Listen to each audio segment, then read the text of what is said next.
you for shopping it out. Take your time looking around. Sure. That's just adorable. If we don't have your size, I can check in back.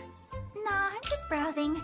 We think that customer service with a smile is the app difference. Let me know if there's anything you'd like to try on. I'm okay. No pressure, take your time.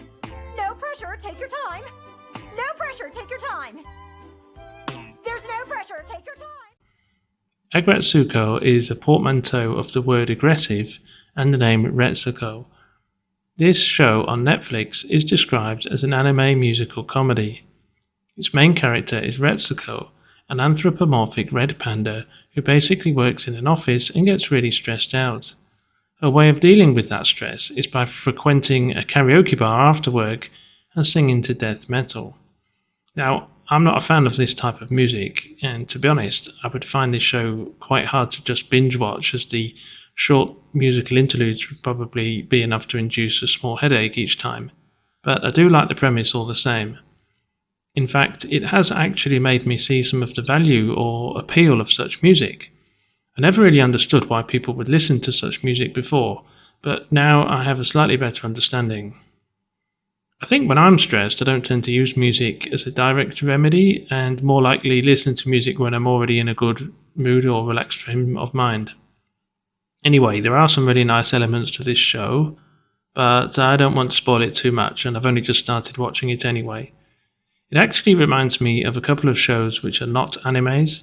One is a British cartoon from the 1990s, which I only saw a couple of episodes of, but I think there are some episodes up on YouTube, and it's called Stressed Eric.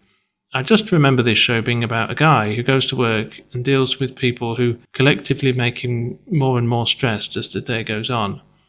It was quite watchable, but it only ran for one series.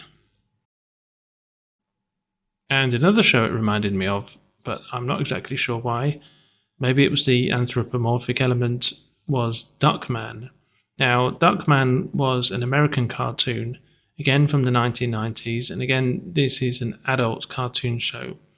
Duckman actually ran for 4 seasons, 70 episodes in all, and now that I think about it, maybe it was the office setting that I am reminded of when watching Aggretsuko. I really liked these characters. I'm still talking about Duckman, by the way. I really liked these characters called Fluffy and Uranus, who were quite cute and cuddly, but always frustrated Duckman in the office doing his private investigations. Let's start with a couple of questions. Not that I don't already know the answers. I do. I just want to, see how you're thinking. Suppose you're the chairman of a large... Chairperson! Suppose you're the chairperson of a large corporation that makes meat on a stick. Oh, Mr. Duckman, we couldn't support the killing of animals for food, nor the senseless slaughter of trees for sticks. Okay. You're the chairpeople of a large, environmentally friendly corporation that produces wholesome apples. Now, you're supposed to prove that someone died of natural causes. What would you do? Are the apples free range, or are they grown in captivity? Anyway, I don't really know much about animes, or even the origins of this new show, this Aggretsuko show, but if you are looking for a fun cartoon that deals with some real-world issues, such as stress at work, for example, then this is really worth watching. I was surprised that I actually laughed at least 5 times per episode so far. Some shows like Rick and Morty, for example, I find quite entertaining, but I can get to the end of the show and realise that I didn't actually laugh. This show has a way of making me laugh unexpectedly. If I had to use one word to describe this show, it would be hyperbolic. It's these slow motion, over the top reactions of the characters and overblown exaggerations of daily issues that I really like. I guess a lot of people will be able to relate to this show and to the character of Retsuko. It also made me think of how 2020 has changed the traditional office working life, but I don't really feel like getting into all of that right now.